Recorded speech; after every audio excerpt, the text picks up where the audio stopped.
We've got a special edition here today because we have a special guest host with us. This is Mike McNaughton. Mike is part of another podcast called the Mac and Schnook Podcast.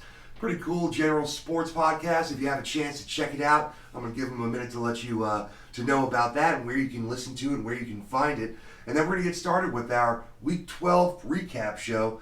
A lot of action this last weekend and a lot to get to, but I do want to give Mike the floor for a minute. Mike, thanks for joining us. We really appreciate it. So why don't you let them know where they can find Mac and Schnook?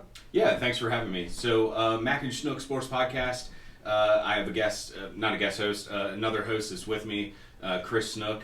And we're on iTunes, we're on Google Play, we're on Alexa, we're on Spotify, we're on radio.com. You can find us on Twitter at Mac Schnook, that's MacSchnock.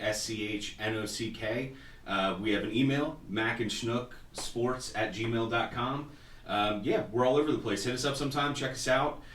We talk general sports, so baseball, football, college football, basketball, whatever's the relevant topic of the time. But a lot of football, definitely, especially, we're in the South, so we've got football going on all the time, and especially when you throw college football in there. And most of the people that we hang out with are huge college football fans. So we try to kind of stick to those. But yeah, whatever's relevant we talk about. And then obviously we're all in fantasy leagues, so it comes up. And I appreciate you having me on the GOAT. Yeah, absolutely. So yeah, Mike and I enjoy being in one of the leagues together and just talking about fantasy in general. And it's time to get together and just do an episode. Yeah. So we'll see how it goes. Should be a lot of fun. Good to have another voice here to bounce off of. So we're going to get started right away with our Thursday night game. Feels like forever ago at this point. I had a very long, strenuous Sunday tracking scores. So, right. Yeah, Thursday feels like quite a long time ago. But the Houston Texans, they hosted the Indianapolis Colts, and they were able to get the victory 20-17, stay atop their division there. And it was kind of an interesting game. I mean, for people that played their Colts, they were a little bit iffy there, right? Jacoby Brissett's been one of the bigger streaming assets as far as quarterbacks go if you're playing week to week, and really didn't happen for them this week. Yeah, it's a not a rivalry game, but it's an in-division game, right? So anytime you get involved in those in-division games, you might have some of those, not necessarily hiccups, but if you're a fantasy owner, not huge fantasy days, right? I mean, both of these teams are fighting for playoff positions and postseason positions, so you're going to have some of that. And if you go back and look at this game, I mean, we talked about it kind of before we came on air. Jacoby Brissett, 129 yards through the air. Not going to do a whole lot for you, not only if you're a Jacoby Brissett owner, but if you own some of the players around him. I think Marlon Mack being out doesn't help things, but you would have thought with him being out, maybe they would have tried to stretch the field a little more. Seems like they had a hard time getting anything going. Look, as far as a neutral just watching the game, great competitive game to watch, fun game to watch. But if you're a fantasy owner, you're watching this game going, oh, you guys are killing me. So, Jonathan Williams, we talked about it before, 104 yards, So a nice day, but he, got in the end zone one time. So it's a nice play for you. But when you're getting to this latter part of the year, especially if you're somebody in the middle part of one of your leagues, you need somebody to step up in one of these big games.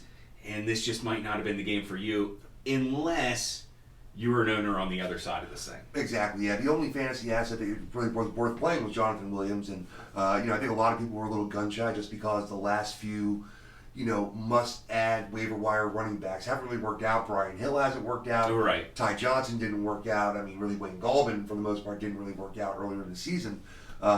So a lot of people, maybe spent their fab money or went ahead and spent their top waiver wire priority pick on Jonathan Williams.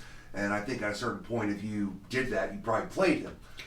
You had to. Yeah, right? I mean, if you're going to go out and you're going to spend, that's a guy you're going to plug in right away and play. Yeah, so you got your 20 points. You were probably pretty thrilled with that, honestly. Sure. Yeah. Going to Friday morning, you got 20 points out of Jonathan Williams. If you played T.Y. Hilton, coming back from that injury, you definitely were not happy. He didn't really do anything. 3 catches, 18 yards. Nobody else that caught the ball, as far as receivers go, really did anything. Zach Pascal had that one big game a few weeks ago. Didn't do anything here. Didn't record a catch. He was targeted one time. And this was a tight end game. Yeah. This was Eric Ebron and Jack Doyle, who were the two leading receivers, and which, if you're somebody who was, devoid at the tight end position, so if you didn't have one of the top 5, and you were looking for somebody to play, Jack Doyle might have got you something to maybe just get you over what you needed to get to win a game. But yeah, nobody else skill-wise did anything. Yeah, and that's what just really, it's sad, honestly, because the fact is that the 5.8 points Jack Doyle got you wasn't. Right. It didn't kill you if you don't have one of those top 5 tight ends, right? I played Jacob Hollister in a couple of leagues hoping for a big day out of him with Seattle, and he got me 4.2 points.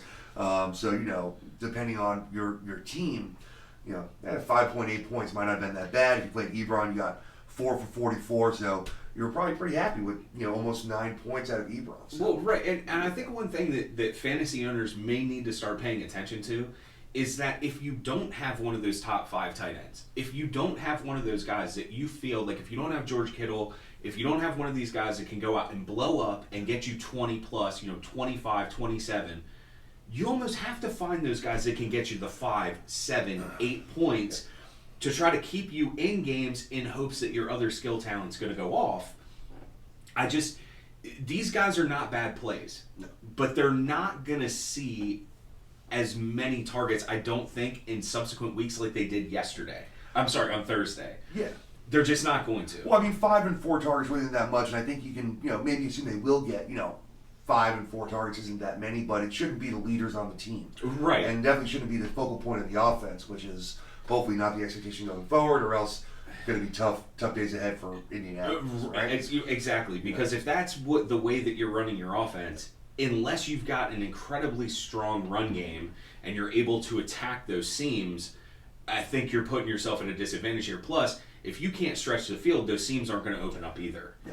So, Ty, those guys, those are the guys that you need to be playing going forward, in my opinion. Yeah, no, and, and when you talk about stretching the field, you're looking at the same game, and we have, receivers that did come up with big plays on the other side, right? With Houston. Right. So Deshaun Watson had a very solid game. It wasn't one of those games where, 40 points and, won your week for you, but definitely didn't put you in a bad spot. 300 yards, 2 touchdowns, and a pick. You're always going to be happy with that. Found his main guys. Mm-hmm. And, so if you played your assets there, DeAndre Hopkins, 6 for 94 and 2 touchdowns. Obviously, you were more than happy with that. If you played Will Fuller, here, you hit the Will Fuller lottery, the weekly lottery of Will Fuller, right? Right. So he came back, I think it was his first game back from that injury, missing maybe 2 or 3 weeks. Yeah, 3 weeks, I think, yeah. And 11 targets. So he led the team in targets, caught 7 of them, 140, didn't get in the end zone, but still had a big game. And playing, I think they play New England next week in a nationally televised game. Right. The question, as it is every time Will Fuller has a big game, is, do you chase the points? Is it going to be a Will Fuller week? So, yeah, good question. If you're asking me, do you chase the points playing against New England? Yeah. No, you do not. Okay. Look, that New England defense is just shutting people down, and it doesn't really matter who they run into at this point. They held Amari, and I know you're going to get into this in your next episode. They held Amari Cooper without a catch. That's only the 3rd time in his career that's happened. No, you can't chase the points in that situation. And if you're going to chase points on the Texans, it has to be Nuke Hopkins. And Nuke Hopkins owners rejoice, finally, he got his catches. There were several weeks in this last, stretch of games where it felt like he just wasn't being utilized. No. Finally you got your points, you got a nice day out. So if someone were to say, hey, well, I hear what you're saying, but, I would assume that Stephon Gilmore, who just goosed Amari Cooper, right, would be the guy shadowing DeAndre Hopkins most of the day. Does that, maybe lower Hopkins' value at the same time boosting potential value for Fuller just because he's not going to see Gilmore, and if, Hopkins is on lockdown all day, right, where's he going to go? Maybe Fuller gets those receptions. And he, let me put it to you like this, he very well may. Yeah. But taking that chance to me is too far of a stretch. You're, like you said, you're rolling the dice, you're playing the lottery here. You're trying to hope for that big day out of Will Fuller, and I'm just not quite sure it's there against New England defense. New England does a lot of things on defense where they'll change up their coverages, they'll flow between, and a lot of times they play press man up front. Stephon Gilmore against Nuke Hopkins seems like a decent matchup for New England. He's still going to need help. Yeah. But if you put one guy with safety help over the top on Will Fuller, that spells a very minimal fantasy day to me for Will Fuller. But Nuke Hopkins could still get his. Yeah. All right, so we'll see what happens next week with that. As far as the other players for the for the Texans, Carlos Hyde had a Carlos Hyde kind of day. Yeah. 16 for 67, didn't get involved in the passing game, didn't fall into the end zone. So you weren't excited, but you got your 7 points, and honestly, you're expecting him to get the ball 15 times and just get about 70, 75 yards. The question every week is, does he fall into the end zone once? Right. Maybe gloriously twice. Right. But other than that, you're really not going to get involved in the passing game that much. So, play Carlos Hyde with the expectation of 10 points. Yeah, that's right. And, give or take 2 or 3, and that's what you're going to get. And remember, if you're a Carlos Hyde owner, you have to be ecstatic at the way the season's gone. I mean, look, you couldn't have drafted him high in a draft. You were taking him late. A lot of people probably maybe picked him up off waivers. Indeed. And so if that's the situation, if you're getting between 7, 10 points, and in the weeks where he has a really nice week, 18 or 20, you have to be ecstatic with that output off a guy that really nobody expected to get you anything. Yeah. So, yeah, it's a typical day for him. But again, if you're a Carlos Hyde owner, take the 7 and move on. Yep. And so, tight ends, Darren Fells, he had a couple of weeks where he, scored touchdowns, seemed like he was becoming a solid, playable tight end, and then all of a sudden hasn't done anything for now a few weeks in a row. Yeah, is he off the radar now? Yeah, I would think so. Yeah. I mean, what do you have? 2.4, maybe 3.4 points this weekend. A catch and I think 24 yards, something like that. You can't play this guy with any sort of confidence. And with the way that we've seen some of the other of that tier of tight end being used, you got to go in a different direction. Yeah. All right. Well, let's go ahead and get into Sunday. There's a lot of action on Sunday. Absolutely. We're going to start here with the, our hometown per se team, Right. our hometown where we are currently showing our episodes and currently living. So the Atlanta Falcons hosted the Tampa Bay Buccaneers, and the question was, would the Falcons of the last couple of weeks show up, or would the Falcons of the first 9 weeks show up? Right. And it was the first 9 weeks Falcons that showed up in this Certainly game. was. Yeah, the Tampa Bay Buccaneers ran all over them. A couple of huge games here, specifically Chris Godwin. But Jameis Winston had a beast of a game. If you stayed strong with him and felt confident about that, you were rewarded with 313 yards, 3 touchdowns. He still had the 2 picks, but 313 and 3 does a good enough job of nullifying those 2 picks. So great game out of Winston, and obviously the biggest recipient of that was Chris Godwin. 7 receptions on 8 targets, but 7 for 184 and 2 touchdowns. And with Winston, I didn't bring up the attempts, but only 28 attempts, 18 completions for those 313 yards. That is a lot of air yards underneath those passes. Sure. And the Atlanta Falcons defense just couldn't do anything about it. Right, and this was vintage early part of the season, first 8 weeks. Atlanta Falcons couldn't get to the quarterback, couldn't get pressure, and then defensively they get 2 takeaways early on. Just really one of them was just an absolutely awful pass. I have no idea what he was thinking. But you have the benefit of those turnovers and then just can't do anything with them. And you could see Bruce Arians' stamp all over this game. Very, very balanced. 34 rushes, 28 passes, made the most of those passing attempts. And yeah, if you're a Jameis Winston owner and you stuck with him, you had a net positive 14 points. You had 3 touchdowns, 2 picks. So that you have to be happy about that. Yeah, you hate the fact that he's turning it over, but it's turning out well because Bruce Arians is still letting him throw the ball. Yep. So, the Atlanta Falcons, from a pure football standpoint, that team's a mess. You don't know what team's going to show up, and I'm still a proponent, if you're a fantasy owner and you're playing matchups, if you have a matchup that you like against the Falcons, you roll that out there. Yeah, I don't think you can take the last couple of weeks, prior to this week as, what to expect going forward. I don't see that. I see the Falcons being somebody you want to play your assets against for sure. And on the Bucs side, really, if you have Bucs players and you kind of enjoy the stress, the anxiety of fantasy football, the Bucs players are fun to own, right? Yeah. Because you get a roller coaster weekly. Mm-hmm. You have Mike Evans, you have Chris Godwin. Really, I have one team where I have both of them, and it kind of happened by mistake. There was a internet snafu at a off-site location. Okay. I don't want to get too heated about it. I'm still a little bit pissed about it, but if you have both of them, which I do, you play both of them, and really, I haven't been able to find any real pattern with the stats or with the opponents that leads me to say, yes, I can start to get an idea of if I feel like it's going to be a Mike Evans week or a Chris Godwin week. I really just think it's whatever Jameis does that week.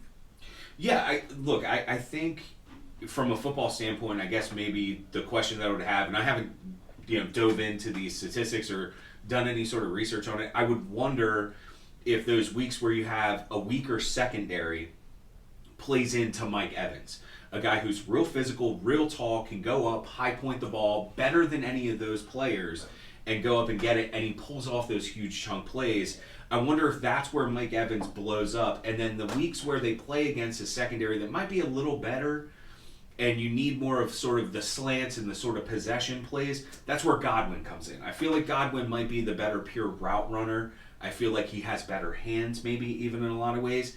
But again, it doesn't seem like there's any rhyme or reason. And again, this is a Bruce Arians thing. He's looking to win football games and doesn't give a damn about fantasy. Yeah. So as a fantasy owner, it makes it really hard to play those guys when you have a coach like that, a lot like Bill Belichick, right? I mean, how hard is it to play Patriot players? Especially the backfield, right? Because here we saw it again. We thought Ronald Jones was taking over as the number one, and now we have basically a split share here. Almost 50%. Yeah, 12 carries for Jones, 51 yards he got in the end zone, so that saved his game. Mm-hmm. If you played Jones, you got in the end zone, so you were fine. Peyton Barber got 11 carries, and if you get 5 more of those carries, all of a sudden your game, sure. Not only do you have more opportunity for maybe one big play, but just those few points, and I mean, we need every one of those points, right? How many of us, might have lost by 3 points or less, sure, this week, and you want to see your guy. If he's a number one, the share should be 16-7, not 12 and 11, right? Yeah. So you don't like that. Evans, for the Evans owners, you didn't have that big week, 4 for 50. 9 points didn't hurt you. You gotten used to these, 40-point weeks. Sure. But you've also gotten used to these 5, 7-point weeks. Yeah. So sure. you're used to riding this roller coaster at this point with Mike Evans. O.J. Howard, you should know better. I don't even want to talk about it. But yeah. Let's just say you should know better. 1 catch for 10 yards. Yeah, I got undone by O.J. For anybody out there, I got undone by O.J. Howard too. I actually drafted him. I drafted him too. In a league, yeah. and I really thought that this might be the year he turns it around. I know Bruce Arians does like to use tight ends. Yeah. I thought that physically he might be a better option than Cameron Brate, but he has not shown any ability at all to be a factor in any of these games. No, and he's out there all game. He's out there running routes all game. That's what I'm saying. He's on the field for all these plays. Well, you really just, like you said, you can't really predict. Arians is going to go with the game flow of what's working. He saw Cameron Brate get, 80 targets last week, and he got 1 target this week. So, right. You can't really predict that. To your point, I do want to bring up one thing, though. You said the 4 for 50 with Mike Evans, 7 for 184 for Chris Godwin, but they had the equal amount of targets. Yeah. 8 targets apiece. So it does show that in some ways, Jameis Winston is still trying to spread that ball around. Yeah. It's just Chris Godwin made the catches this week, and Mike Evans didn't get a chance. Yep. So, look, I think if you're a Mike Evans owner, if you're a Chris Godwin owner, it's still that roll of the dice. Yeah. And maybe play your matchup, take a look at what the defenses have been doing and who the defenses are, and see if that maybe is your week. Yeah, it's hard for me to imagine anybody sitting either one of the top 5 receivers on the year in any week. Right. Regardless of what happens, even if you're trying to forecast which one's going to have a big week, I just can't foresee anybody having either one on their bench because you don't want to miss those 35. That's right. When they hit, they hit. You don't want to miss those 35, 40 points, right? Yeah, that's right. Talking about the Falcons a little bit, kind of disappointing here, but they did, put up some points as far as the receivers go, but Matt Ryan, disappointing game, wasn't very efficient. 271 through the air on 23 of 46. No touchdowns, and he threw 1 pick. They did throw a touchdown late in the game. That was Matt Schaub, though, to Calvin Ridley. Sure. So, Matt Ryan owners didn't get what they wanted. Brian Hill owners, for the second week in a row, didn't get what they, were hoping for when they got him. They also probably spent either the top waiver wire priority 2 weeks ago or some fab money of whatever they had left, and thinking that he's going to come right into that Devontae Freeman role and maybe even do it better in the little amount we saw of him. And he looked explosive. Yeah, exactly. In a lot of ways, yeah. Yeah, and was finding holes that Freeman didn't seem to be finding, or we didn't think existed, right. and all of a sudden they were there. But he hasn't done it. So he, actually touched the ball 9 times on the ground, 14 yards. Obviously a very paltry average there. Didn't get involved in the passing game, 3 receptions, 13 yards. So you just didn't get what you wanted to. Quadri Allison, he did get the touchdown, but 8 carries for 20 yards. So not that anybody played Quadri Allison out there, but if the question is he a viable play now? I say no. I mean, I wouldn't want to play either Brian Hill or Quadri Allison. Right. Do you think either one of these guys are a solid flex play at least? Or no, not with all the other players that you have that you could go get to be a flex play. Now, if you have one of these guys and you're in a situation where you're saying, because I don't think we're done with the bye. Are we done with the bye weeks? yes, this is the last week of buys thing. So only I one don't week left really until fantasy. right. So I think that from that situation, these guys were great if you needed a flex play on a bye week, just hoping that maybe you'll get something out of them. I think at this point, that's done. You're not going to need these guys that much. Look, Quadri Allison and Brian Hill, they might be decent running backs going forward. They're not there yet, and you're talking about on a bad football team. Yeah. So you just really can't trust any of that. I mean, you put the two of them together, would they have a 2-yard average? I mean, that's just not going to get it done. The other part is, too, if you look at the split, and from a football perspective of the way that they called plays in this game, I mean, they threw the ball 54 times, and they ran it 19. Yep. So, a lot of people will point to that and say, well, they got down early. Well, they had 2 turnovers at the beginning part of the game. Run the football, shorten the game. Let's try to get some points on the board. They didn't do that. Yeah. So, from that perspective, I don't think you can play either one of them going forward, not even as a flex. You might be in some deeper leagues. I know some people have RB3 leagues where they have, different setups. I don't even think you can play them there. Yeah. No, I completely agree. I think these guys are not assets. You can, depending on your roster, at this point, this late in the season, for me, if I'm not, either a guy's not a handcuff of a star that I already have, that's right, or he's not a guy that really can find his way in my starting lineup. He doesn't have a spot on my team. I'd rather stash a defense for the fantasy playoffs. Sure. Or block somebody on a good streaming quarterback for the fantasy playoffs and has good matchups, than keep, a 5th running back at this time of the year when I'm only going to play 2. Yeah, and that's a really interesting point. You know what? You're thinking of it in terms, and that's just a great point.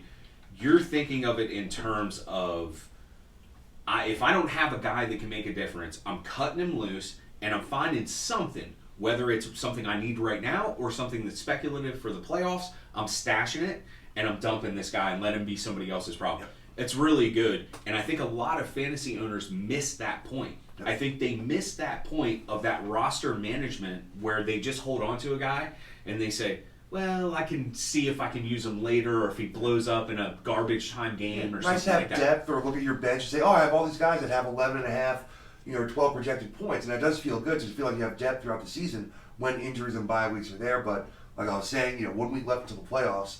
If you're in a spot to get into the playoffs, now's the time to think ahead. Yeah, definitely. So thinking ahead here, we know Calvin Ridley, you're going to play him. He's had some down weeks, but he's still a big-time weapon on a pass-first offense. So he had 14 targets, 6 for 85 and a touchdown, nice game.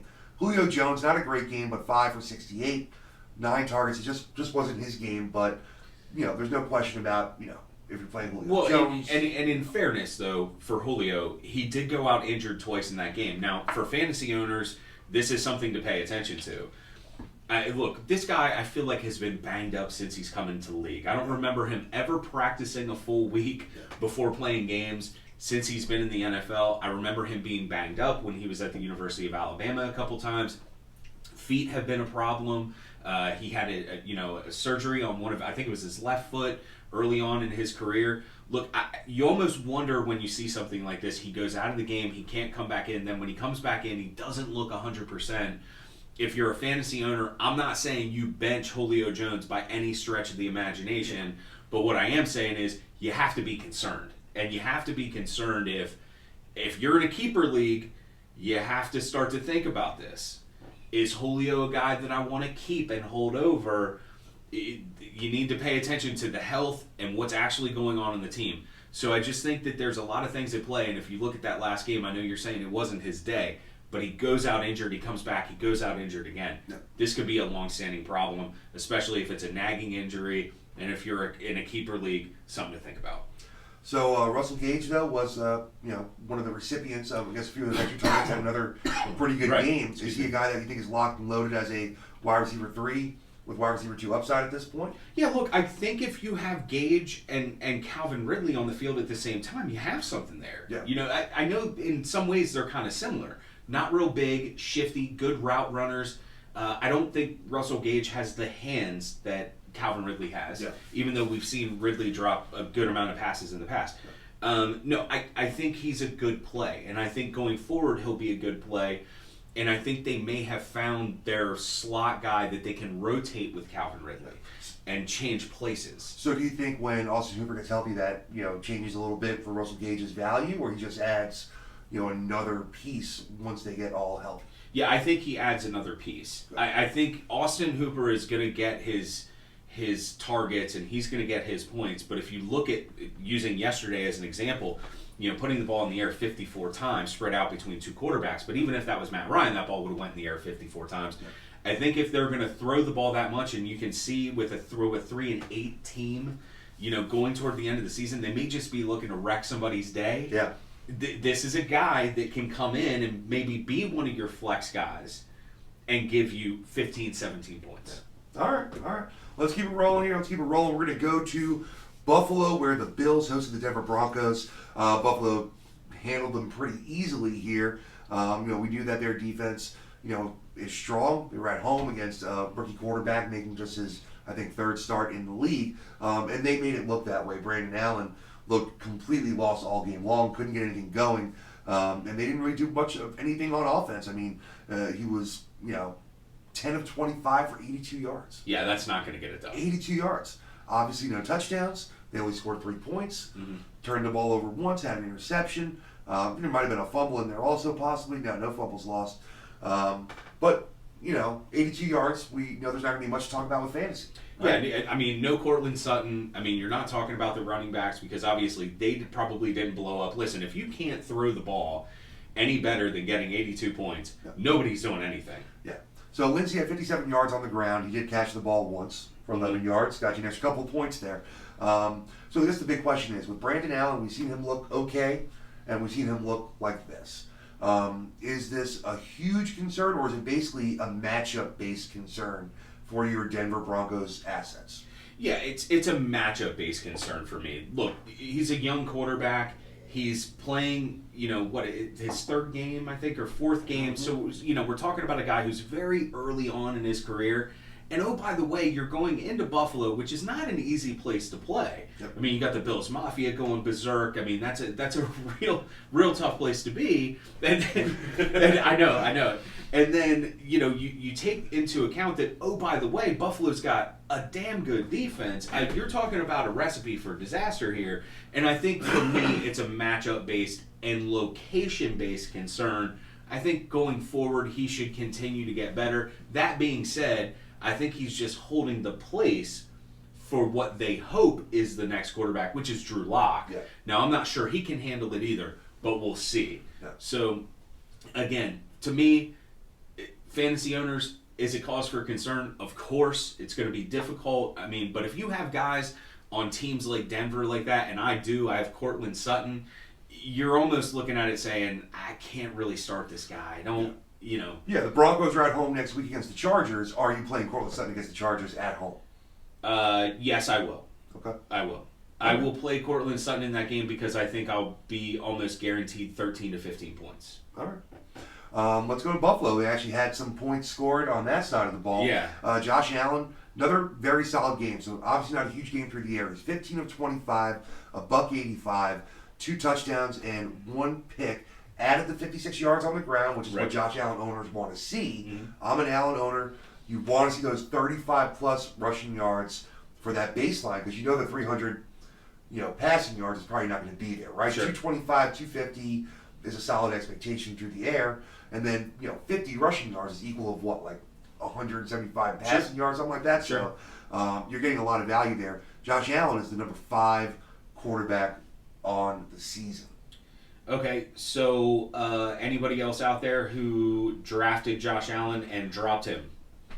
That would be me. Yep. I drafted the guy. I really thought that he was going to turn the corner. I got myself into a little bit of a roster position early in the season. Yeah, that happens. Had to drop him to get somebody else to fill a spot just because I had too many injuries. Yeah, look, my thing is from a pure football perspective, and taking the fantasy out of it, is I hate to see my quarterback run. Now, look, we know that Josh Allen's a big boy. He's got a strong arm. He's a big, strong kid. I get it. Yeah. Cam Newton was the same way. Those hits add up. Okay, so I hate to see it, but from a fantasy perspective, of course, it makes your day. You're getting your points. You're moving on. I think they're going to have to stop that, and I think if they'll get him one or two more weapons in the offseason, yep. I think you're going to see this dude with his arm and a little bit more maturity turn into a quarterback that you can really start to look at and say, he's a QB1 for me every week, yep. and he can get me between 20 and 25 points. Yeah, and that's the thing. You're not getting those 35-plus point games out of Allen, but you're not getting those 10, right. Exactly, those under 10-point games from him either. So you're happy. The Josh Allen owner is number 5 on the year. It's consistent. You can kind of bank on him every right. week to get those, 17 to 23 points. Well, and consistency is what you're looking for. Yeah. I mean, listen, if you're a fantasy owner, having the huge days is great.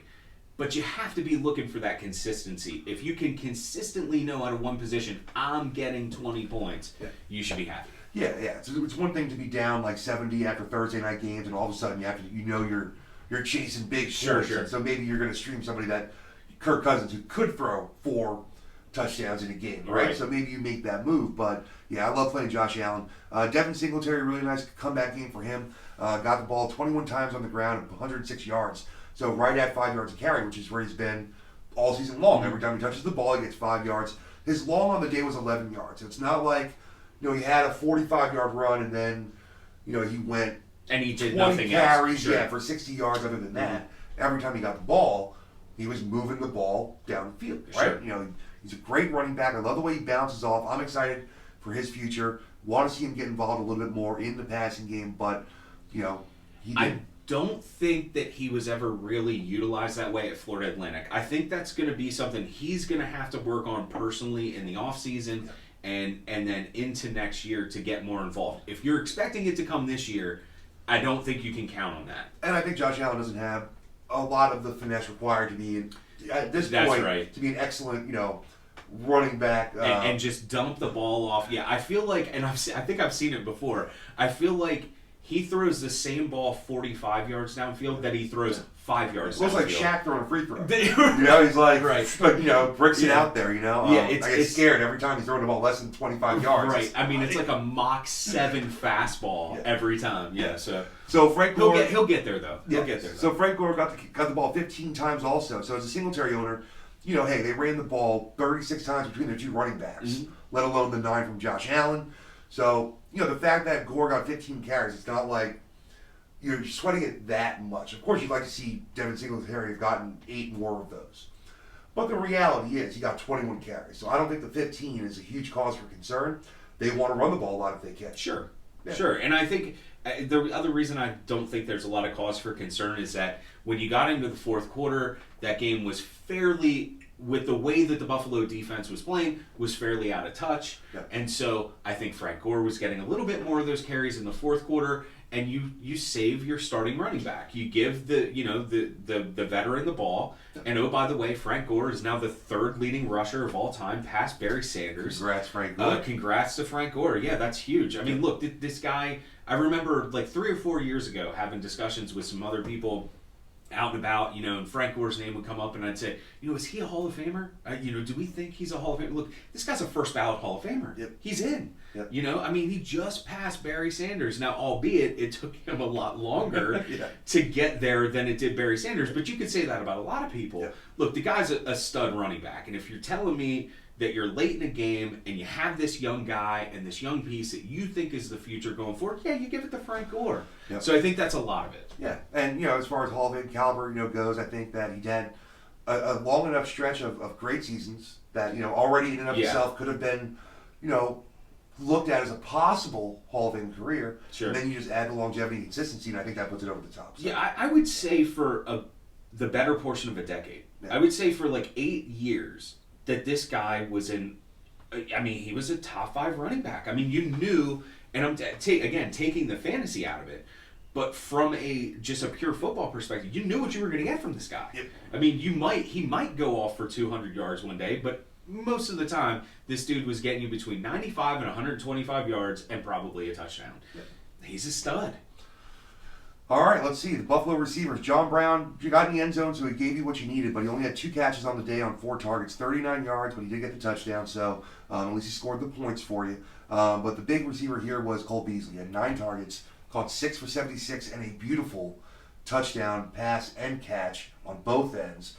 Surprised the ball didn't knock him over when he caught it. He thought Right. he was going to fall backwards. Yeah. Like an old Western or something. But really a great game for Cole Beasley. He looked fantastic out there, and this is the kind of PPR game that you can get from Cole Beasley a handful of times in the season, and it's hard to predict. But I think you can play him as a flex, kind of a guy any week if your expectations are, realistic. Yeah, I guess maybe that's the only area that you and I are going to differ in. I think with Cole Beasley and the wide receivers on the Buffalo Bills, it has to come down to matchup.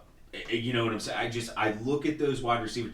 By the way, John Brown and Cole Beasley are in effect the same guy stature-wise. Not real big guys. No. Now, Cole Beasley, I think, will go and get the tough yards over the middle a lot more than John Brown wants to. John Brown wants to get kind of that deeper post and maybe a 9 and get behind the defense and make the big catch.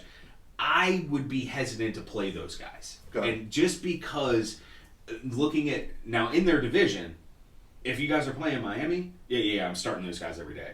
Yeah. Okay? But if they're playing New England, or they're playing the Jets, which, by the way, the Jets' defense is not bad. Yeah. So if they're playing those 2 teams, I have some concerns. But look, they built it that way for a reason. Yeah. They like those 2 guys. I mean, all I would say is John Brown hasn't had one huge game this year, right? He hasn't had a 30-plus point game, No, right? that's right. He's the wide receiver 15 on the year, and 15 is solid. I mean, Yeah, very right solid. there. Now, he's the wide receiver 15. If he had 4 more points, he'd be the wide receiver 10 on the year.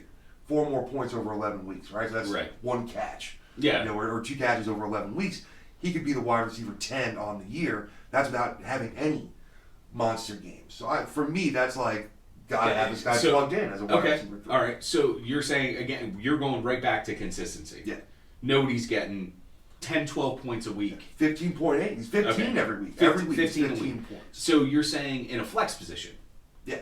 Yeah. Okay. In a flex, Or wide receiver 3. If you have 3 wide receiver 3, right. Yeah. So Even if you're though like he's a one wide of receiver those, 15, even though he's a wide receiver 15, he's a top end wide receiver 2 in reality. well, I think that goes to show you the But- shift that we've had in fantasy football, right? I mean, if you're talking about a wide receiver 15 that is averaging 15 points a game, you're talking about playing him in a flex.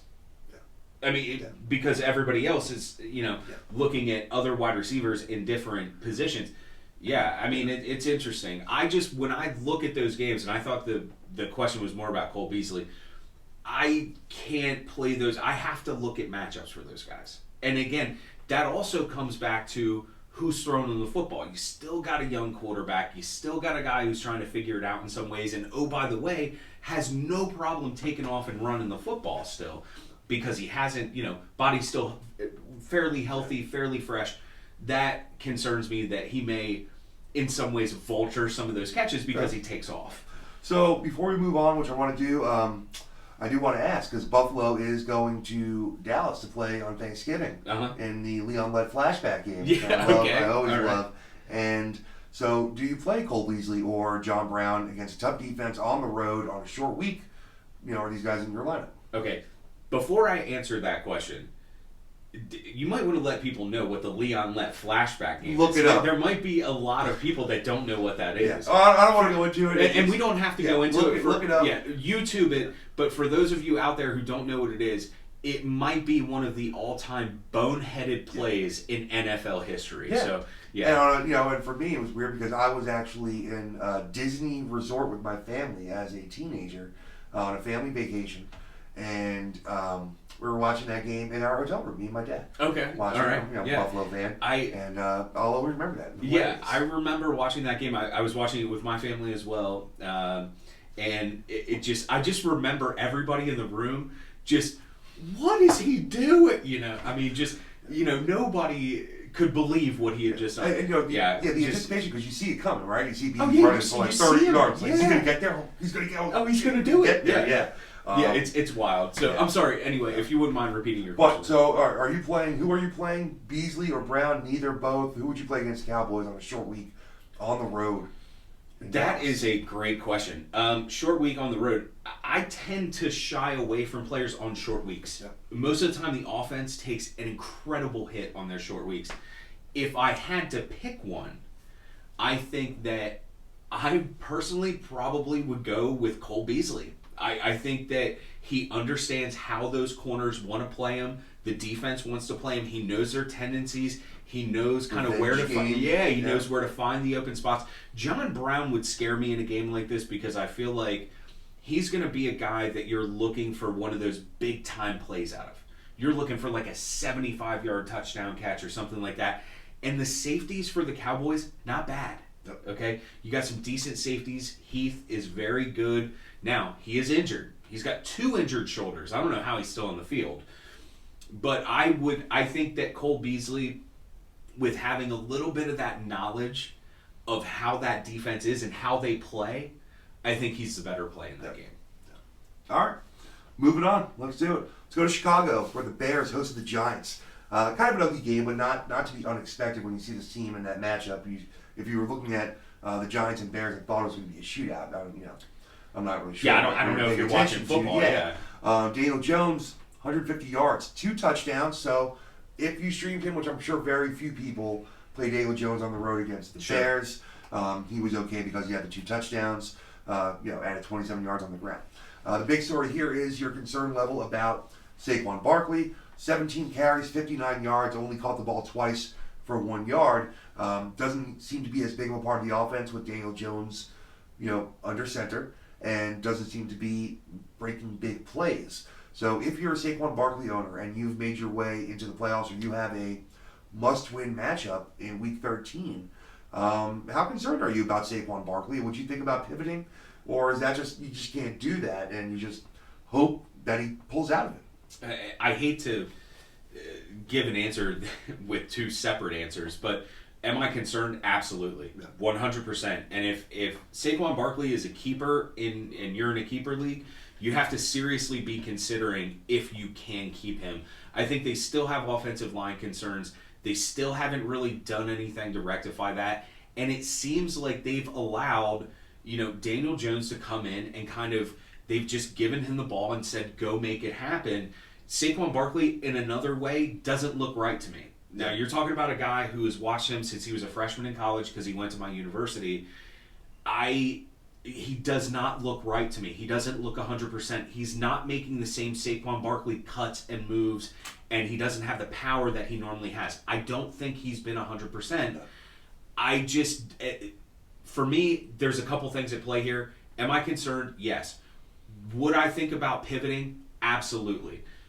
Do you need to think about possibly not keeping him in a keeper? Yes. But there's a caveat to that, and that is, does Pat Shurmur keep his job? Yeah. If Pat Shurmur does not keep his job, that's when you see who's the new guy coming in, and is it an offensive guy who's going to come in here and try to get him the ball and make it a priority to get him the ball? Listen, whoever comes in there, I understand you drafted Daniel Jones at 6. You took Saquon Barkley at number 2. You need to be getting this guy the ball. And if he's not 100%, you need to be considering sitting him down. Yeah, you're not going anywhere. Right, you're not going anywhere. This team's not going anywhere. I know a couple weeks ago that Saquon Barkley said, I don't want to sit down. That's not how I'm built. That's not how I'm made. Listen, we're trying to prolong your career. We're trying to get the best out of you for a long term as opposed to a short term. Yes, overly concerned about Saquon Barkley. And if you're in a playoff hunt, you need to be thinking about making a change. Yeah. So they've got the Packers at home next week. Packers, middle of the road against the rushing game, I would say, probably. Yeah, I would say that might be one game where he's a must start. Okay. Where he's an absolute must start. Listen, Green Bay's defense came out hot, and they were good against the run. They were playing really well against the pass. They have cooled off tremendously. And now, Did you say Green Bay is traveling to New York? They are. Okay, Green Bay is not good on the road. That's a must start for Saquon Barkley. He might actually have a decent day in that game. Yeah. Other than that, you need to look at your matchups going forward. All right, let's look at the receivers for the Giants here. Darius Slayton and Golden Tate both shared for the. Sterling Shepard had the lead in targets. I didn't realize he was all the way down there in yardage. Right. So I didn't realize how high the targets were. 9 targets, but only caught 5 balls for 15 yards, 3 yards per average on receptions. That's just putrid. Darius Slayton and Golden Tate, slightly better days, both 7 targets. Slayton caught 4 for 67. Tate caught 3 for 33, but got into the end zone. Evan Ingram wasn't in the game here, so Caden Smith, the backup tight end, caught 5 of 6 balls, only 17 yards, but got into the end zone. So, against those same Packers, assuming Evan Ingram is back, which I think at this point I would like to assume that he's going to be back next week. Yep. Who do you want to play as far as the pass catchers for the Giants, if any? Yeah, it would be Evan Ingram. It would absolutely be Evan Ingram. That's the list? That's the total list. Yeah. Because the Green Bay Packers are weak across the middle. Now, they have good safeties, but their problem is their linebackers, and Mike Pettin has a tendency to blitz a lot and leave his linebackers in a one-on-one matchup with a tight end. And Evan Ingram is athletic enough to get open and make those catches. He could have a pretty big day. I think that if you're going to play a pass catcher, it has to be Evan Ingram. If you're looking at yards on the ground in that game, you should be looking at Aaron Jones and Saquon Barkley. I think they both could have decent days. And I still think, for me, Golden Tate is a play as a flex or a wide receiver 3, 7 targets. He's still getting to the end zone pretty consistently. And while he has a low ceiling, I feel like his floor is decently high. His consistency is there. Right. I think it seems, and this is a lot of it's about managerial strategy, right? Sure. I think it's obvious that I tend to drift towards consistency, and I love to feel like I'm getting those 12 to 17 points every week, and feel like if I get that from all 8 or 9 guys, I'm going to have a good chance of winning every week. Right. And I tend to set my lineups up that way, and I like Golden Tate, for those reasons. But I agree. There's no other wide receivers I want to play for New York, but I would play Ingram and I would play Tate. If Ingram's out, do you have any interest in Caden Smith, or is this just got in the end zone once? Yeah, no, and I'll tell you why too. One of the caveats here is Mike Pettin is blitz happy. Okay, the defensive coordinator for the Green Bay Packers, he will put pressure on Daniel Jones, and Daniel Jones will probably make some mistakes or get sacked. That's where you may have an issue with playing these pass catchers. But if you're looking for the guys, I think they're the guys. But watch out for Daniel Jones to have a rough day throwing the ball. Yeah. All right. Yeah, I mean, it's week 13, so they're going to be making tough decisions. So Daniel Jones may be somebody you want to stay away from. Right. Mitch Trubisky, another guy. I mean, he had a little bit of a better game this week, but I think at this point, everyone's pretty much staying away from Mitch Trubisky, unless maybe he plays the Cardinals or the Dolphins, maybe right. the Falcons. Bengals.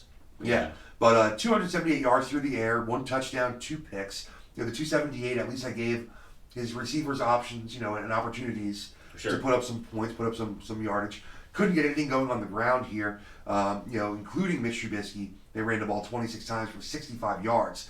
David Montgomery, 13 for 22. Right. That's obviously atrocious. Caught the ball twice for 9 yards. David Montgomery owners, have got to be terrified at this point. Well, yeah, I mean, 13 for 22, and his long carry was 13 yards. Against the Giants. So he had 12 carries for 9 yards after that. That is not going to get it done. And I dropped him a couple weeks ago. Somebody went and scooped him up off the waiver wire almost immediately. They did, yeah. But the reason I dropped him is I'm as long as Mitch Trubisky is heading up this offense at the quarterback position, there is nobody safe to play really on that team. Now, I'm an Allen Robinson owner, and I think he's a very good receiver. Had a big old week. And he had a big week. But that is few and far between because you have Mitch Trubisky. Now, I've heard some rumors, and we talked about this on our last episode, about Cam Newton possibly ending up in Chicago. If that happens, those values go through the roof. I agree. As it stands right now, I can't trust any of these skill position guys because I just don't know what I'm going to get because I don't know what Mitch Trubisky is going to be every week. So, if you played Tariq Cohen like I did in one league, I pivoted to him away from Michael Gallup in what I thought was a pretty minus matchup here. Right. You were saved just by volume, caught 7 balls for 29 yards. Hey, that's 10 points in PPR. Sure. You add on another, 25 yards on the ground, 12 and a half points out of a guy that you flexed is not going to kill your team, certainly not winning your week either. But, I feel like he's getting more targets the last, few weeks as the rushing game continues to be inept. Do you think that Tariq Cohen still has PPR flex value, or is it just a dart throw at this point? It's a dart throw. Yeah. It's a dart throw. I'll tell you why it's a dart throw is, again, it comes back to Mitch Trubisky. And it also comes back to the play calling, too. I feel like this group in Chicago gets away from the run really, really quickly. Yeah. And when they get away from the run, they want to throw the ball, but they want to take shots. They want to vertically take shots. So Tariq Cohen's not really getting those little dump offs where he can make something happen. Yeah, I don't like that play, and it all comes back to Trubisky for me. Yeah. Every single time it's going to come back. Look, as long as he's heading up this team, I can't feel comfortable with any of them. All right. Well, in this game, against a bad Giants team, there were some points to be had. We talked about Allen Robinson, 10 targets, caught 6 balls, 131 yards, and a touchdown. Welcome back. I mean, that was probably more points than he had in the last 3 weeks combined, probably. Right. So Allen Robinson owners who were probably playing him at that point because he was a 15 to 17 point per game kind of guy for the first 6-7 weeks. Right. And then boom, just the well dried up like instantly. And so here he's back. Hopefully you played him. A lot of this rests on. I did. Yep. A lot of this rests on, as you said, Mitch Trubisky. Might be a matchup dependent kind of a play. Outside of Allen Robinson, this was an Anthony Miller game. So Taylor Gabriel last week had all the targets, like 13 targets, had a big game. This week only had 3 targets, caught 1 ball for 19 yards. Anthony Miller, 9 targets this week, 6 for 77, so a pretty solid game. Outside of Allen Robinson, do you have interest in either Miller or Gabriel, or is it just too risky week in and week out with those two guys to really kind of think about putting them in your lineup? Yeah, too risky. Yeah. Incredibly too risky. I mean, look, all of those targets are going to go toward that. Regardless of the drop-off for Allen Robinson, those targets are still going to go his way. The guy is still a top tier, what a lot of football guys consider to be a top tier receiver. He was in Jacksonville, got injured, ends up in Chicago, doesn't really get into the flow of the game in his first season in Chicago until maybe midway through, but he's shown what he can do. When you get him the ball, he can do this. It's just a matter of getting him the ball. And I don't think that either one of those guys is going to supersede him target-wise going forward. And then it comes down to the targets that they are getting. How good are they? They're not good. They're not good. They're Mitch Trubisky targets. Right. They are not good targets. So so we answered that question. Yeah. So I mean, I think this upcoming week here, I want to see who the Bears are playing, just because people are going to be interested. They do have Bears on their team here. They're also on Thanksgiving. They're going to Detroit. Divisional game on the road. Detroit. The early game, 12:30 pre-stuffing. Who do you play if you have Chicago Bears playing at the Lions? Gosh, that's a good question. I think Allen Robinson's a play in that game. Against Darius Slay, probably. I assume will be healthy. Yeah, and I think that Matt Patricia has shown that he's not bracket covering guys as much as he did in New England. Yeah. I think he feels comfortable with his corners, so he's okay with leaving them on an island. That's a bad thing to do against Allen Robinson. Now, that's taking into account that Mitch Trubisky can get enough time to get him the ball. But to answer your question, who would I play in a game against Detroit? I would say Allen Robinson, and I think Miller is your play there. Yeah. I think that he's going to find a way to get in that middle part of the field, that sort of no man's land, and if Mitch Trubisky can get him the ball, that would be great. Again, it's hard to pinpoint those guys because at the quarterback position, you just can't count on anything out of that group. And if you're looking at playing anybody from Detroit, you're going to have some problems too. Yeah, of course. I mean, listen, I personally have a bias against excitement bias. Okay. So I'm going to be off on Thursday. I'm going to be watching football. Right. I want to have guys play. Oh, of course. Right? I mean, I'm going to be watching football. I want guys play. Yeah, I might make so maybe not the best moves.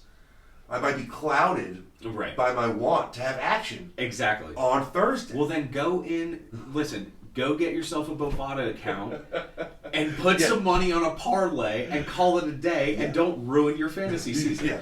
Get a couple DraftKings lineups going. Yeah, exactly. FanDuel, going, whatever you need to satiate that want, but don't ruin your because week fantasy 13 season. is not the week to be and tomfoolery with your lineup. Oh, yeah.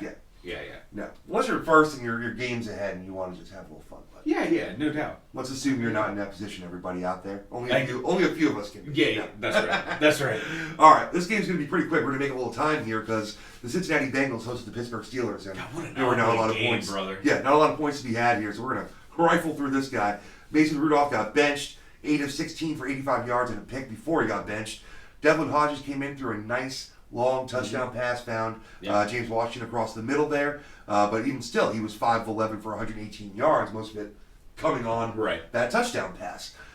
So, Pittsburgh Steelers quarterbacks and receiving options at this point are non-assets.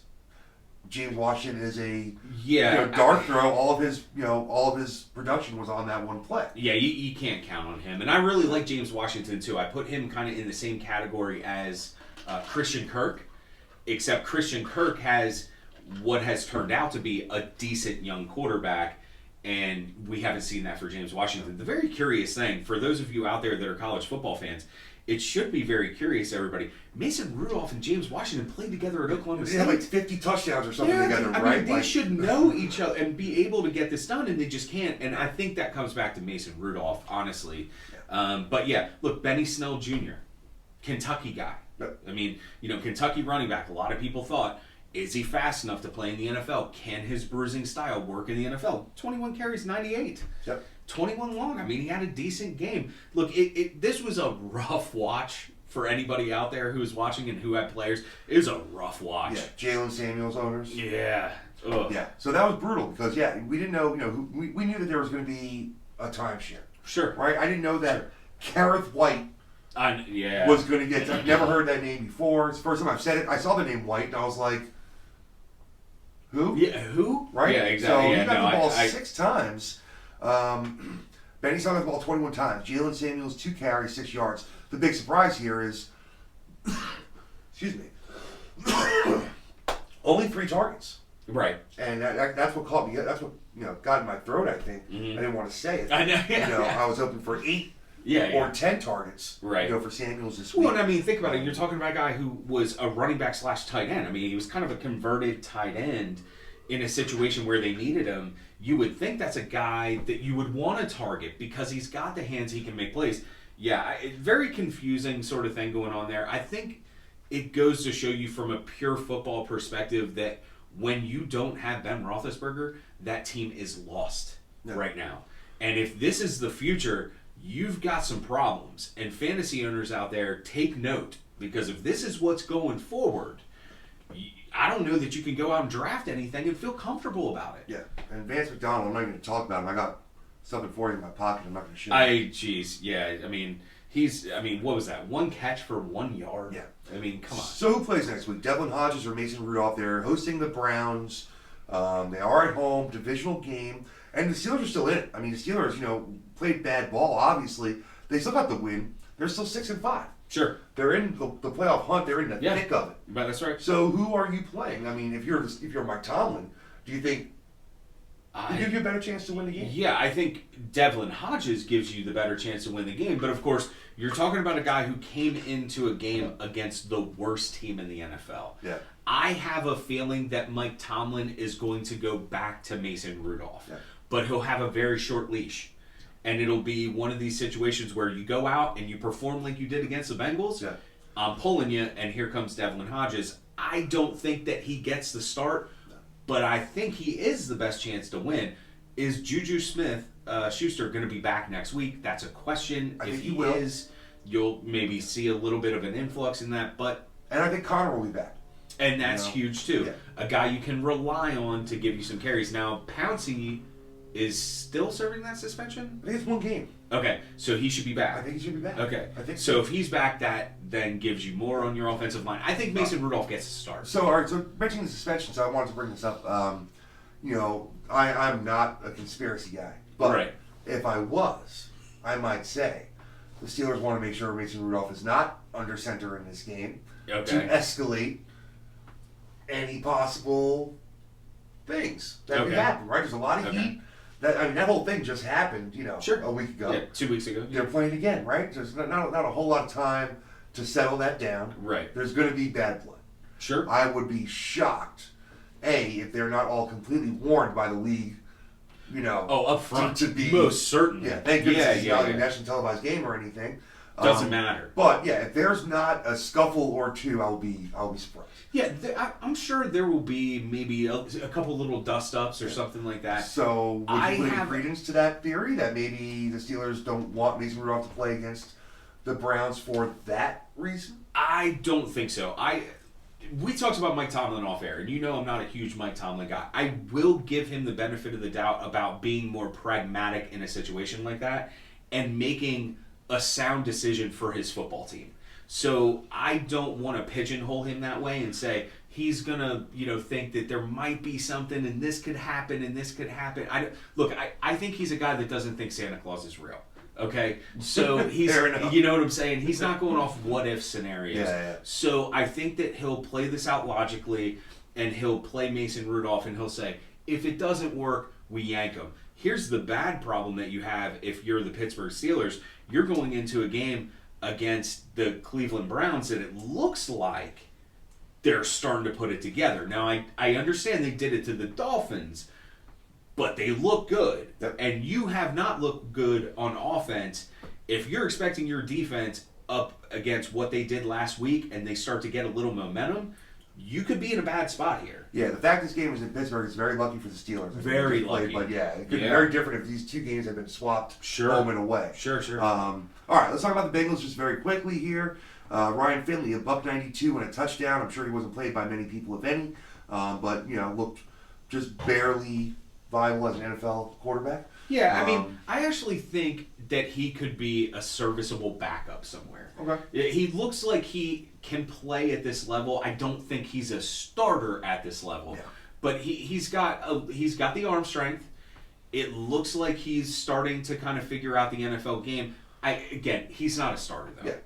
So Mixon, 18 carries for 79 yards. Not a bad game on the ground, 4.5 clip, but not a single target. Right. And Mixon is really good catching the ball out of the backfield. Right. I mean, that was his coming out of Oklahoma. That's what you were looking at, was the fact that this guy can catch the ball out of the backfield, and when he gets it in space, he makes a huge play. Yeah. And they're just not getting it. So listen, that Bengals team is just a mess. I mean, top to bottom. And I know a lot of Bengals fans. I'm looking at you, Gabe. They hate call out or shout out. Both. But I'm gonna give you something that Gabe has told me several times. They hate Mike Brown, their general manager. They cannot stand him. Yeah. He has put them in this position over and over and over again. Yeah. So, Tyler Boyd owners finally got a big week though. If they stayed with him, which they very well Tough to might do. not have. A lot of people said sit Tyler Boyd this week. He's been playing terrible. Got the 9 targets, 5 for 101 and a touchdown. Right. Had a big play. Let's see. The Steelers are playing the Jets next week. Not a bad match. Or excuse me, the Bengals are playing the Jets next week at home. Okay. So my question is, are you playing Joe Mixon? Are you playing Tyler Boyd against the Jets? And I would assume not, but is there anybody else that you would play? No. The Jets actually have a pretty decent defense. You got Quinnen Williams in the middle. You've got Jamal Adams at the back end of that defense. You've got a nice young nucleus on that defense, and they're actually playing pretty well. Nobody is really blasting the Jets. And if they do, it's because the offense that Adam Gase has put in there has been absolutely atrocious. Yeah.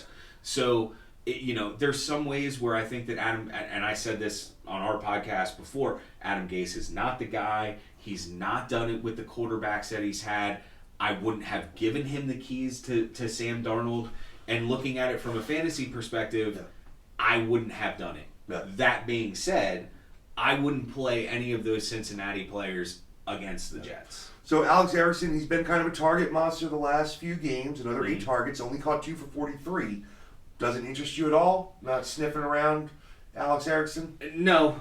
It's going to be very difficult for them against the Jets to find some space to operate. There's going to be a lot of pressure on Ryan Finley. Yeah. Young quarterbacks make a tremendous amount of mistakes with pressure. So I get the feeling that might be a situation where that's a team you just lay off that week. All right. Let's move it along here. Got a couple of games left. You got the Cleveland Browns here. We're at home taking on the Miami Dolphins. And, a lot of the talk was about, maybe a get-right game for the Browns. Had been slowly gaining a little bit of momentum. And then, this is the game. If you're not going to do it this game, right? You're not going to do it. Yeah, right. You're not going to turn it around, right? So they did. 41-24. Everyone got involved. Everyone that wanted to score scored. You get a score. You get a score. Right. Everyone gets a score Sure. against the Dolphins. But let's start in Miami just because they were on the road, and that's usually how I roll here. Fitzpatrick, 214, 2-2.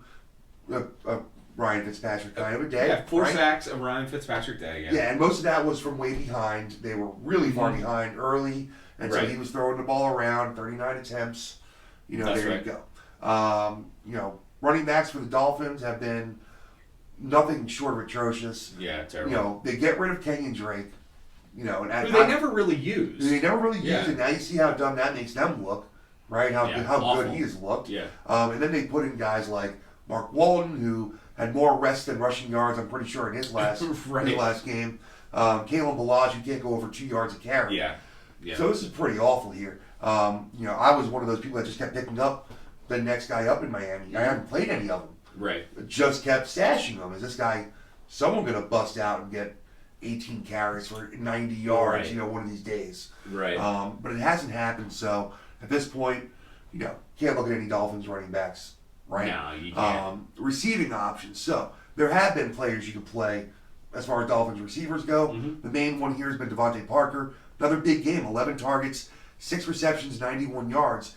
I think through 12 weeks, you can't put this into the fluke category anymore. Right. Right? Right. So Devontae Parker, next week, Dolphins, let's see, who do the Dolphins have? Kind of a tough game at home, but against the Eagles. And the Eagles have been awful recently. Yeah, Yes. they have not looked good, and they've got a lot of problems. And a lot of their problems start with Carson Wentz, but their defense has some issues on the back end. So Devontae Parker could have a nice day. Yeah, and they did just hold Russell Wilson and the Seahawks relatively in check. Fair enough. In a home game. But on a team that came from one side of the country to the other, which we know is incredibly difficult to do. Yeah, no, absolutely. So, but for me, Devontae Parker's definitely a play. Yeah, absolutely. I've got him as a low-end wide receiver 2. Agree. And, with high-end wide receiver 2 potential, and even still, he's going to have that wide receiver 3 flex, that's right. Productivity. He should get at least double-digit targets in that game. Yeah. Who tied for the second most targets in this game? No. Allen Hurns. Allen Hurns, okay. Allen Hurns, the return of Allen Hurns, 4 for 42 and a touchdown. With Preston Williams out, they've been trying to find that number 2 receiving option. Any interest in Allen Hurns? Yes. Against the Eagles, yes. I do have some interest there. Maybe as a low-end flex play if you don't have anybody else. So you would be looking at him in a situation where you're in a toss-up maybe between him and somebody else. You need to plug somebody in, and you're looking at your flex play going, I need 10 points here. I think Allen Hurns can get you 10 points in that game. Yep. So we were talking about like some of these lower-end receivers. Would you play Allen Hurns or Anthony Miller? Yeah, Allen Hurns. Yeah. Okay. Allen Hurns against the Eagles. Yes. Yeah, it's crazy. Sometimes, fantasy's just so wild sometimes where it's 2019. Sure. And I feel like, Shady McCoy and Frank Gore have been relevant, Right. and Allen Hurns, you really never know. Yeah, you never know. Absolutely what never guys know. become relevant at some point in the season. Yeah, and I actually like Allen Hurns in that matchup. Yeah. Because if the Eagles decide they're going to key on Devontae Parker, who I still think is going to have a decent day, Allen Hurns is going to be out there kind of running wild. Yeah. Albert Wilson, 7 targets also, 6 for 33. I have more interest in Hurns than Albert Wilson personally. I do too. Mike Gesicki, 3 for 28, but he had 7 targets. Right, and they're finally starting to use him. Brian Flores is kind of wised up a little bit and decided, hey, I need to use this tight end guy that I have that's 6'5" and ran a 4.5 40. Let's see if we can't find a way to get him the ball. They should have been trying to find a way to get Kenyon Drake and Mike Gesicki the ball for the last 2 years. Yeah. And they haven't done it. No. And, Mike Gesicki could be one of those plays. If I'm thinking about Jason Witten or Mike Gesicki. What do you think? Gesicki has the upside there.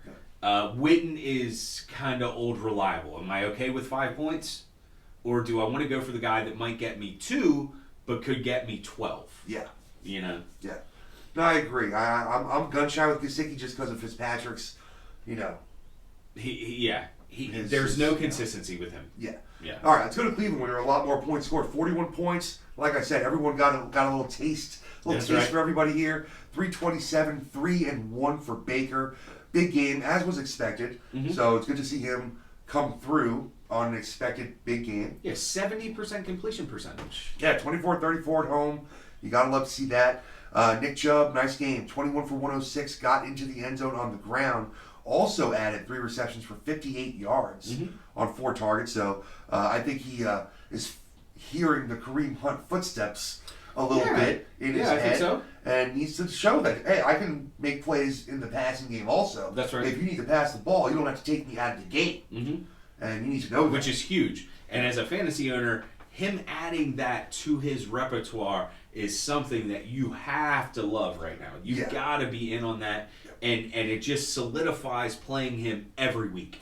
Absolutely, yeah. If you want to be a top 10 running back, the passing has to be involved. Right. You have to be getting some receptions. Yeah, especially with, I think, we used to talk about the difference between standard and PPR, right? Yeah. I think PPR is the standard now. Yeah. So, if you're going to have a running back that you're telling me can't catch the ball, he moves way down my list. Absolutely. You have to be able to get those receptions. Yep. I mean, Zeke was the only running back in the last handful of years that really didn't have a lot of the passing work, but still put up those, high-end RB1 numbers, and that was touchdown dependent. Now you see without the touchdowns this year, he doesn't have the points. And now they're finding ways to get him little middle screens and little dump-offs to try to get him involved. He's just not a very good pass-catching running back, but he's going to have to add that if he wants to stay in that conversation year in and year out. For sure. Kareem Hunt, a lot of people flex Kareem Hunt, and he didn't have a big game, but he did get into the end zone. So if you flexed him, you got what you needed. Only 2 receptions for 9 yards. That's kind of the surprising, stat there. He'd be getting a high percentage of the running back targets and the low percentage of the carries. He still only had 8 carries for 37 yards, but he did get in the end zone. So you got what you needed out of Kareem Hunt. Moving forward, we know Nick Chubb's a must-play. Right. Where is Kareem Hunt on your playability level? Is he an RB2 depending on the matchup? Is he a flex only and that still depends on the matchup? Yeah, he's a flex only depending on an incredible matchup. Look, Nick Chubb I think is going to get a majority of these carries. He's going to get a majority of the looks, and if you're talking about the fact that now he is starting to catch the ball out of the backfield, and albeit, understand the matchup here with the Dolphins, great matchup at home. I can't play Kareem Hunt with any sort of confidence as a flex unless it's a great matchup or if it comes out that Nick Chubb is banged up a little bit. Yeah. All right.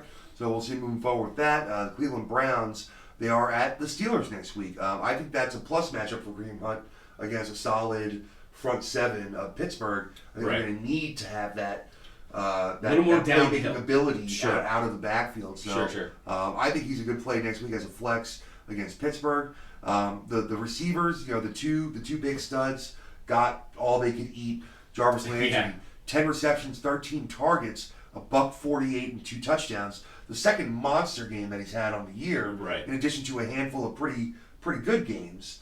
And he's obviously the wide receiver to own, in Cleveland, especially when you talk about draft capital and what you paid to get OBJ compared to what you paid to get Landry. The payback has been a lot bigger for Landry, but OBJ owners got to eat this week also. 6 for 84 and a touchdown. One of his better games on the year. He broke the 20-point barrier. Yeah. And he hasn't done that much. No, not at all. Yeah. Do you think they can keep this up going forward from this game? They have the Steelers next week. Do you have full confidence in both these guys, Landry and Beckham? No. Not full faith in both of them in the same game. I think that Landry has shown that he's the guy that can get open in those spots and present himself as a really good target for Baker Mayfield. And I think Baker Mayfield might have a little bit better system with Jarvis Landry as opposed to OBJ. Yeah. That's not to say that OBJ may not come back next year and be amazing.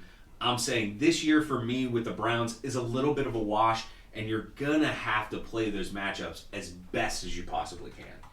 If David Njoku comes back this week, are you interested at all, or you need to see him do it? Need to see what happens. Gotta see him do it. Yeah. Gotta see him do it. Listen, I've been as big of an Njoku fan as you can find. I drafted him 2 years in a row. The guy has never shown that he can do it consistently, and he is a freakish athlete with good hands. He just has not gotten it done. I'm not quite sure why. Yeah, week 13 is probably not the week to just throw the guy out there his first week back and see what happens. That's what I'm saying. And then you have to think about it too. Where is his health at? And if you're bringing him back in and you have this thing humming along after this game against the Dolphins, and you come out and have a really nice first half doing the same things that you did against the Dolphins to the Steelers, what's the incentive to throw him back in there and possibly aggravate an injury? So yeah, I'm off Njoku until he shows me he can do it. All right, yeah, no, I agree. I couldn't put him out there this late in the season. Right. In a must-win matchup, unless again, my position's locked up, my playoff seat is locked up, and I'm just still looking for a tight end, and I'm going to stash one guy, whatever. But not a lot of situations where I'd be playing Njoku moving forward. All right, last game for us on the docket today was a great one. The New Orleans Saints hosted the Carolina Panthers. This one came down to the wire, man. The Panthers let it kind of get out of hand early, and then all of a sudden, we're just back in the game. Right. And then you looked up, and, it was score for score there in the second half. Unfortunately, they couldn't put it away. I don't say unfortunately. I don't really, care. I don't have a dog in the fight. I don't have a dog in the fight. But, road team, struggling a little bit. I would like to see them maybe pull off the big win on the road. They couldn't do it. Kyle Allen, though, got back in a big way against a tough defense on the road. 256 and 3 touchdowns. So really a big comeback game for him after a couple of really poor showings. Yeah. People were very concerned about Kyle Allen and his ability to lead this offense. Mm-hmm. And, hey, New Orleans is not a defense that can be taken lightly. They've had a couple of games where they've given up big points, but they've also had a lot of lockdown kind of games. So big game for Kyle Allen to come back here. Going forward with the Panthers for the rest of the season, most people don't have Kyle Allen stashed. Next week they're at home against the Redskins. Right. So how do you feel about that matchup? Is he like a top of the streaming list kind of a guy, or? Yeah, I think he has to be close to the top. I actually picked him up before last week simply because I needed somebody to play, and he had an atrocious week last week. Yeah. And then this week I have Russell Wilson. So obviously I'm going to play Russell Wilson. I know it's going all the way across the country to play the Eagles. I didn't play Kyle Allen. Kyle Allen had the better day. But no, I think he is a guy that you can play against the Redskins. Look, the Redskins, I understand they got the win this past weekend, but they are not a good football team. You're playing a rookie quarterback, and you're also basically trying to figure out where you're going as an organization. So I think they have some issues there, and they have some things that they're trying to sort out at this end part of the season, which kind of leads me to believe that Kyle Allen can come in there with Christian McCaffrey and DJ Moore and have a nice day. Yep. And really, it wasn't a game of spreading the ball around, quite honestly. McCaffrey did his thing. Very inefficient on the ground, 22 for 64, got into the end zone, but you got what you always get out of Christian McCaffrey, 9 receptions, all 9 of his targets, 69 yards and a touchdown. And it's crazy when you're like, buck 35 and 2 from scrimmage. It was an all right game, but really that's what it feels like these days. And just an amazing game. He's still on top of the running back scoring leaders list, number 1 running back on the season, and locked and loaded, ready to go every week. Yeah, he might be. And fantasy owners probably will agree with this statement. He might be one of the best skill players in the league right now. I mean, the guy just does everything. And he is, I know he's a smaller guy. He is incredibly difficult to bring down. He's jacked. He's a tank, man. He's a really, really solid football player. And I'm not a Carolina Panthers fan by any stretch of the imagination, but he is fun to watch. Yeah, so, he had those 9 targets, tied for the team lead in targets with DJ Moore. It was really a very small spread this game. You had 9 targets each for DJ Moore and McCaffrey. You had 7 for Olsen. That was really it. Right. So Moore had a monster. 6 for 126 and 2. His first really big game of the season. Right. And this is, I think, what people saw. He's been consistent all year. He's had a decent amount of good to very good games. Yeah, 15 points, 16 points. Yeah, but no great games on the season up until this week. So, you were very happy to see that happen. Sure. Curtis Samuel continues to dip in production and in target share. Right. So, moving forward, do you think that Curtis Samuel still has flex appeal, or is he now basically off your flex radar? Yeah, he's off the flex radar. And I think with Kyle Allen in there, he's finding more of a way to get the ball to DJ Moore, which is what you should be doing. Look, I'm really high on DJ Moore. I liked him coming out of the University of Maryland. He's a solid wide receiver. He's got good hands. Yep. And when he gets in the open field, it is over. And I think they're putting more of a priority to getting the ball into his hands. Obviously, McCaffrey gets a lot of looks in both aspects of the game. No, Curtis Samuel, to me, it's done. You can't count on that at all. Greg Olsen, 5 receptions on 7 targets, 44 yards, so 9.4 points. Pretty decent, game for him. That's fine. My question is, do you know what number tight end Greg Olsen is on the year? 16? Number 7. 7. Greg Olsen is the 7th Oh, geez. best tight end on the year. Now, points per game, he's only at like 10 points per game, so he's closer to like 12 or 13 in points per game, but Right. he's played in every game. Oh, yeah. So he's out there scoring the points Right, for you. because he every sat game. out, what, 3 weeks, right? Yeah, I think 2 Yeah. or 3, but other than that, I mean, he's still been out there. The other guys he's out there with, I mean, this week he was tight end 19. 7.6 points. No, it doesn't make sense. Could be 7.6 points. Yeah, I I messed up Olsen, here. it's again, I think that offense is running through, obviously McCaffrey, but I think when you're talking about getting the ball on the outside, it's going to be DJ Moore if they're looking for big plays. And if you're a fantasy owner, that's what you're looking for. I don't think that Greg Olsen is providing you with that anymore. He's getting a little long in the tooth, as everybody knows, so obviously probably lost a step. Good hands. He almost kind of reminds me of Witten at this point. Okay. He'll give you 5-6 points a game, maybe 8. Yeah. If he blows up one week, he gives you 17. Yeah. You know what I'm saying? The tight end 7 on the week. I mean, is he a must-start tight end at this point? Unless you have one of those Yeah. top 5. That's what I'm saying. Yeah. If you don't have one of those top 5, No. and Greg Olsen is on your team, yes, he is a must-start. But look at the drop-off between 5 and everything else. So let's talk about It's guys that massive. are trending up a little bit, like Ryan Griffin. Mhm. Would you rather play Ryan Griffin or Greg Olsen? Greg Olsen, Okay. yeah. Would you rather play Eric Ebron or Greg Olsen? Oh, that's tough. Olsen, of course, is playing the Redskins. I Ebron's actually playing Tennessee at home. this is gonna. I would rather play Ebron. I like Jacoby Brissett, and I like Jacoby Brissett in a bounce-back game. Okay. All right. Greg Olsen, man. I'm still shocked. Yeah, I know. Number 7. I know. That's why I Yeah. asked. I couldn't believe when I saw Well, no, number that's 7. why I said. That's What did I right. say? 16? That's what. Yeah. I mean, All right, New Orleans. Let's go. Last team on the day. Drew Brees, 30 of 39, buddy. Drew 30 Brees- of 39. It's not like, all right, you say, oh, I had 80% passing completion. I'm like, all right, what'd you throw? 22 passes. Right. Right? Yeah. No. 30 of 39, 311, 3 touchdowns, 1 pick, got sacked twice, but not for a lot of yardage. He's just been on fire since he came back from that thumb injury. First ballot Hall of Famer. Yeah. I mean, and look, I heard somebody say on local radio a few weeks back when he was coming back, they're like, Drew Brees is playing for his job. And I thought to myself, what first ballot Hall of Famer is playing for their job? Yeah.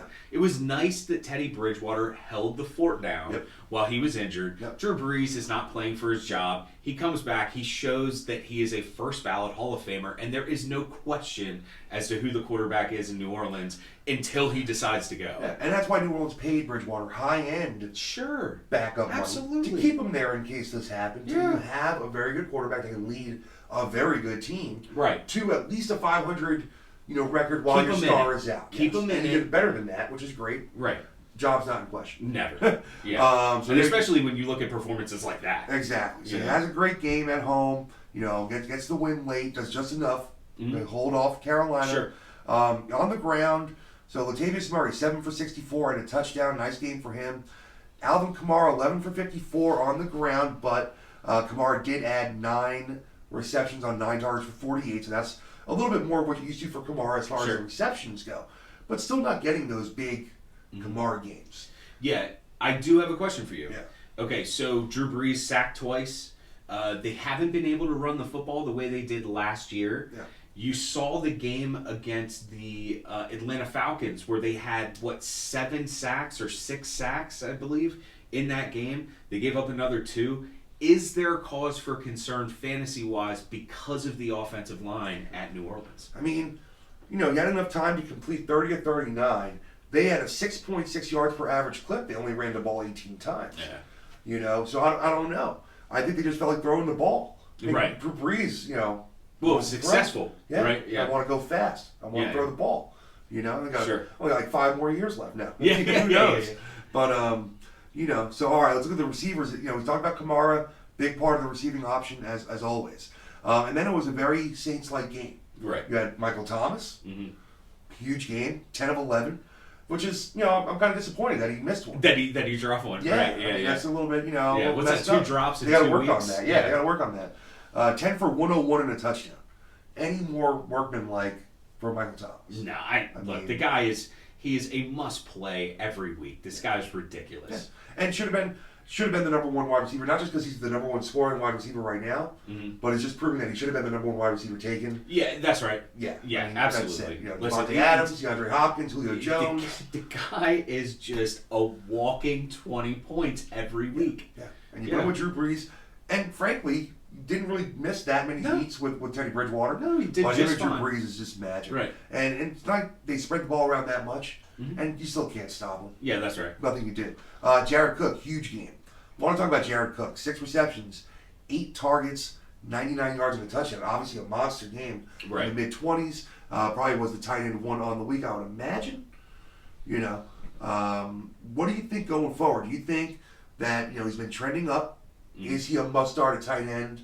Again, assuming you don't have the top 5, yes, he is a must-start. Okay. Absolutely. Because, again, look at the surroundings for Jared Cook. You have Drew Brees. You have Michael Thomas.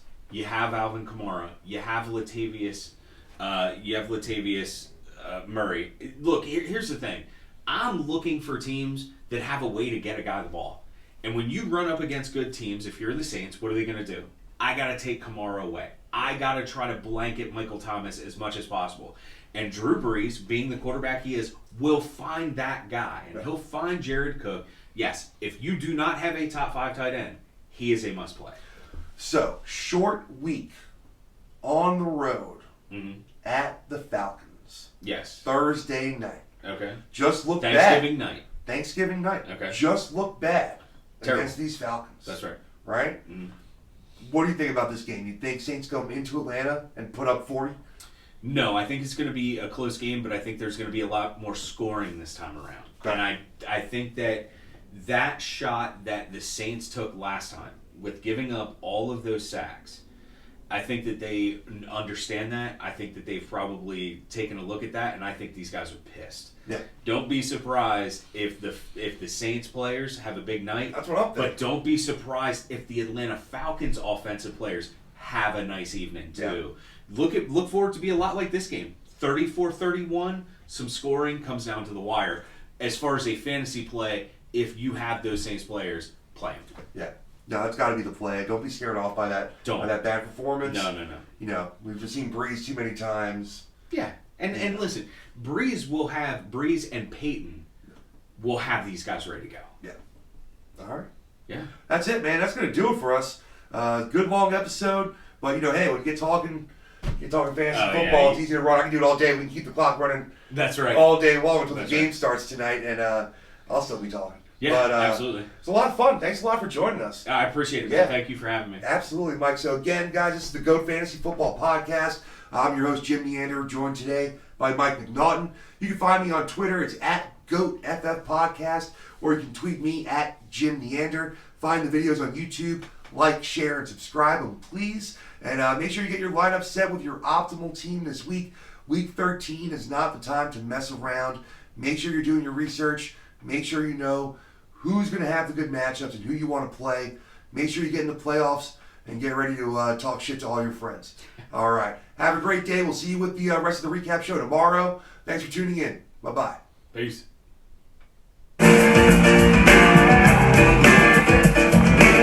Bye.